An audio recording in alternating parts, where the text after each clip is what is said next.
दोस्तों, यदि आप टेली प्राइम सॉफ्टवेयर में बेहद आसानी के साथ कार्य करना सीखना चाहते हैं, जीएसटी से रिलेटेड जानकारी लेना चाहते हैं, तो इस संबंध में मेरे चैनल पर जो वीडियो अपलोड है उनको देखकर जानकारी ले सकते हैं, ज्ञान अर्जन कर सकते हैं, सीख सकते हैं। इसके अलावा चैनल पर आगे अपलोड होने वाली वीडियो का नोटिफिकेशन चाहते हैं तो चैनल को सब्सक्राइब करके बेल आइकन को प्रेस करके ऑल पर भी क्लिक कर दें। तो चलिए दोस्तों, देखते हैं कि आज का हमारा टॉपिक क्या है। दोस्तों, आज हम बात करेंगे जीएसटी में ऐसे रेगुलर रजिस्टर्ड जिनका टर्नओवर प्रीवियस फाइनेंशियल ईयर में यानी फाइनेंशियल ईयर 2019-20 में 5 करोड़ रुपए तक रहा है, उनको जनवरी टू मार्च 2021 क्वार्टर के लिए जीएसटी पोर्टल द्वारा बाय डिफॉल्ट माइग्रेट कर दिया गया है, या तो मंथली रिटर्न में या फिर क्वार्टरली रिटर्न में। लेकिन आप चाहें तो इसको चेंज कर सकते हैं, यानी आपका माइग्रेशन मंथली रिटर्न के लिए कर दिया गया है और आप क्वार्टरली रिटर्न में जाना चाहते हैं जनवरी टू मार्च 2021 के लिए, तो आप चेंज कर सकते हैं अपने माइग्रेशन को, मंथली से क्वार्टरली में जा सकते हैं। इसी तरह से आपका माइग्रेशन कर दिया गया है क्वार्टरली रिटर्न के लिए जनवरी टू मार्च 2021 के लिए, और आप मंथली रिटर्न में जाना चाहते हैं जनवरी टू मार्च 2021 के लिए, तो आप ये कर सकते हैं। यानी आपको जिसमें भी माइग्रेट कर दिया गया है उसको आप चेंज कर सकते हैं, और उसकी लास्ट डेट है आज, यानी 31 जनवरी 2021। तो यदि आप चेंज करना चाहते हैं तो जीएसटी पोर्टल पर जाएं और इसको चेंज कर सकते हैं। अब दोस्तों, मेरे चैनल पर कई कमेंट्स आ रहे हैं कि सर कौन सी रिटर्न सही रहेगी जनवरी टू मार्च 2021 के लिए। यानी हमारा टर्नओवर पिछले फाइनेंशियल ईयर में 5 करोड़ रुपए तक रहा था और जीएसटी पोर्टल द्वारा हमको बाय डिफॉल्ट माइग्रेट कर दिया गया या तो मंथली या क्वार्टरली में, और हमारे पास आज का टाइम है 31 जनवरी 2021 में तक हम इसको चेंज कर सकते हैं। तो हमारे लिए क्या सही रहेगा? मंथली रिटर्न में जाना सही रहेगा जनवरी टू मार्च क्वार्टर 2021 के लिए, या फिर क्वार्टरली रिटर्न में जाना सही रहेगा? तो दोस्तों, आज इसी पर चर्चा करेंगे कि आपके लिए क्या सही रहेगा। मैं अपना पॉइंट ऑफ व्यू आपको बताऊंगा और आपको अच्छा लगे तो आप उसको फॉलो कर सकते हैं। सबसे पहला तो मैं आपको यही सजेशन दूंगा, जहां तक हो आपको मंथली रिटर्न में ही जाना चाहिए जनवरी टू मार्च 2021 के लिए। क्यों? उसका रीजन ये है दोस्तों कि जनवरी टू मार्च 2021 के लिए यदि हम मंथली रिटर्न में जाते हैं तो हमको क्या करना होगा, जीएसटीआर 1 रिटर्न वो भी मंथली फाइल करनी होगी और जीएसटीआर 3V रिटर्न वो भी मंथली फाइल करनी होगी। क्योंकि जीएसटीआर 3V रिटर्न तो हम मंथली फाइल करते आ ही थे, है ना। अब सिर्फ जीएसटीआर 1 रिटर्न भी हमको मंथली फाइल करनी होगी, और इसके दोस्तों हम पिछले 3 साल से अभ्यस्त हैं, तो यहां पर आपको कोई भी प्रॉब्लम नहीं आएगी। जिस तरह से आप अभी तक जीएसटीआर 3V रिटर्न फाइल करते रहे थे उसी तरह से मंथली में रहेंगे, तो उसी तरह से आपको हर मंथ के लिए जीएसटीआर 3V रिटर्न फाइल करनी है। और क्वार्टरली रिटर्न जो 1.5 करोड़ से ऊपर थे, जिनको जीएसटीआर 1 रिटर्न मंथली फाइल करनी थी, तो वो मंथली फाइल पहले भी करते थे, जीएसटीआर 1 आगे भी फाइल करते रहेंगे। सिर्फ फर्क कहां पड़ा है, जो जिनका टर्नओवर 1.5 करोड़ रुपए तक था वो क्वार्टरली रिटर्न फाइल करते थे जीएसटीआर 1, तो उसकी जगह मंथली फाइल कर लेंगे, तो कहीं कोई उनको प्रॉब्लम आने वाली नहीं है। अब सपोज करो आप क्वार्टरली रिटर्न में चले जाते हैं जनवरी टू मार्च 2021 के लिए, तो आपको क्या प्रॉब्लम आने वाली है? सबसे पहली प्रॉब्लम तो यह है, ये नई रिटर्न इंप्लीमेंट हुई है और इसमें बहुत सारी कमियां हो सकती हैं।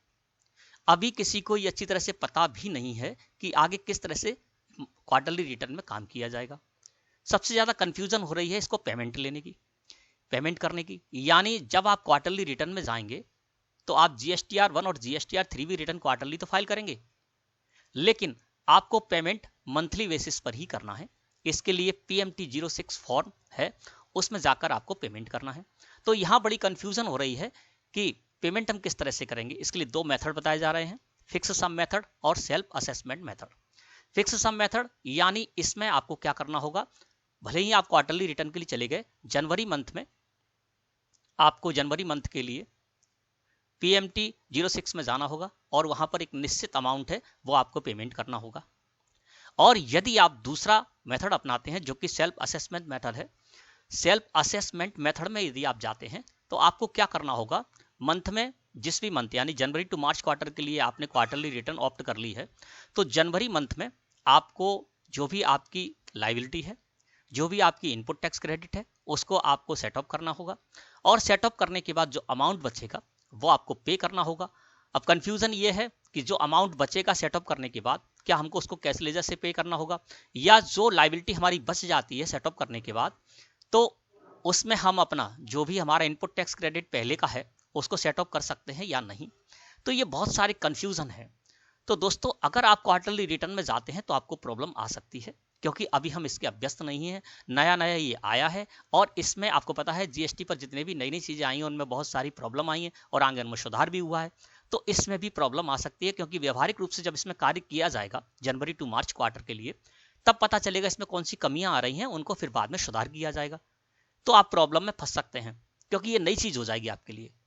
चूंकि आप मंथली में रहते हैं, तो मंथली में तो आप जैसे करते आए हैं सेम टू सेम आपको वैसे ही करना है। तो मेरा सजेशन यही रहेगा कि कम से कम जनवरी टू मार्च क्वार्टर के लिए तो आप मंथली रिटर्न में ही रहें, और फिर आप देख लें कि जनवरी टू मार्च में जो क्वार्टरली रिटर्न जिन्होंने ऑप्ट की है वो किस तरह से इसमें कार्य कर रहे हैं, और आगे जो भी चीजें जनवरी टू मार्च के क्वार्टर के लिए जीएसटी पोर्टल पर किस तरह से इंप्लीमेंट होती हैं, तो वो सब कुछ आप समझ जाएंगे। तो आगे चाहें आप तो जनवरी टू मार्च क्वार्टर के बाद अप्रैल टू जून का जो क्वार्टर आएगा उसके लिए आप भले ही क्वार्टरली रिटर्न में चले जाएं, लेकिन अभी आप मंथली रिटर्न में ही रहें। दोस्तों, क्या है कि चाहे आप क्वार्टरली रिटर्न में रहें या मंथली रिटर्न में रहें, आपको सारी एंट्रीज तो करनी ही होंगी, सारी जो भी सेल परचेज आदि की एंट्री करनी होगी। बस इतना है कि क्वार्टरली रिटर्न में रहेंगे आप तो आपको रिटर्न फाइल नहीं करनी है जीएसटीआर 3B, बस इतना अंतर रहेगा।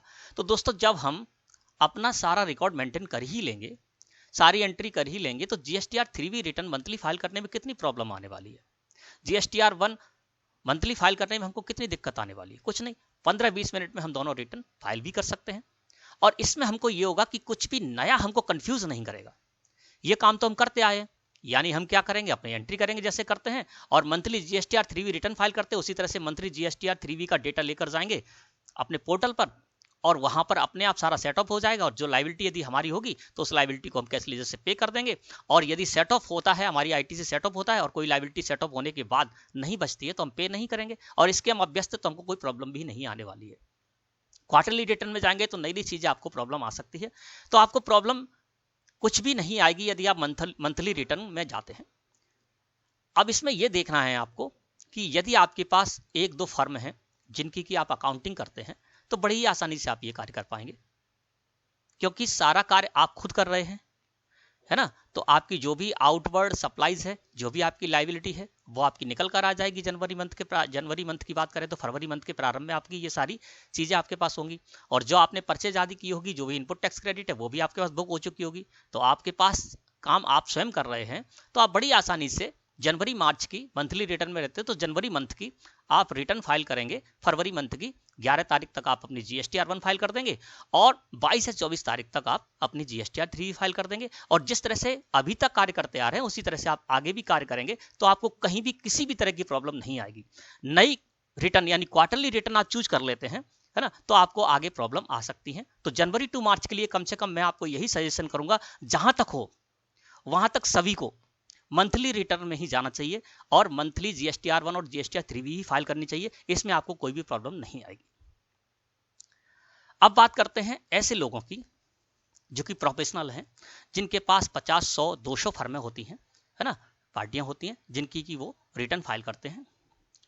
अब उनको ये सोचना है कि क्या वे, जो भी उनके पास 200 फर्म हैं, क्या वे उन सारी 200 फर्मों को, यानी 5 करोड़ से नीचे ऐसी उनके पास पार्टी हैं, तो क्या ऐसी 200 पार्टियों को वो मंथली में रख सकते हैं? क्या उनके पास इतना स्टाफ है कि वो इन सभी 200 जो फर्म है उनके पास, उनकी जीएसटीआर 1 समय पर फाइल कर सकते हैं? क्योंकि दोस्तों, जो प्रोफेशनल हैं वो कार्य करते हैं, उनको ये पता होगा अच्छी तरह से कि जो पार्टियां हैं वो समय पर अपना डेटा नहीं देती हैं। यदि 11 तारीख तक आपको 200 फर्में आपके पास हैं, और 200 फर्मों को यदि आप मंथली में रख लेते हैं, तो उसमें क्या होगा कि जो डेटा हमारे पास आता है वो 5 तारीख से पहले तो आता नहीं, कोई भी देने नहीं आता है। कई लोग तो ऐसे हैं 10 और 11 तारीख को ही देने आते हैं, और कुछ तो ऐसे हैं 11 के बाद ही देने को आते हैं। तो वहां पर आपको प्राथमिकता के आधार पर यह चयन करना होगा कि आपके पास स्टाफ कितना है, आपकी जो पार्टियां हैं वो पार्टियां क्या समय पर आपको डेटा उपलब्ध करा सकती हैं, यानी 1 से लेकर 5 तारीख के बीच में क्या वो उपलब्ध करा सकती हैं। क्या आप उनका सारा कार्य करके और 11 तारीख तक रिटर्न फाइल कर सकते हैं उनकी GSTR1?